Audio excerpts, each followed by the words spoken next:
ایک سخی کا قصہ سنو، غریب کیسے سخی بنے۔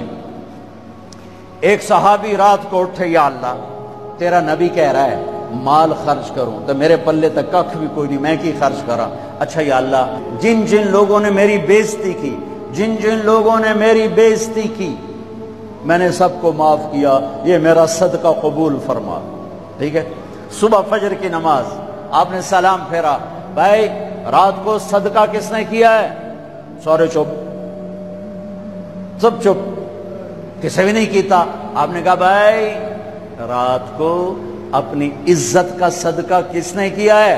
پھر وہ کھڑے، یا رسول اللہ مجھے خیال آیا پیسہ تھا پلے ہے کوئی نہیں، چلو اپنی عزت کا صدقہ کرا، جہاں میری بے عزتی کی تھی میں معاف کی تھا۔ میرے نبی نے کہا تیرا صدقہ قبول ہو گیا ہے۔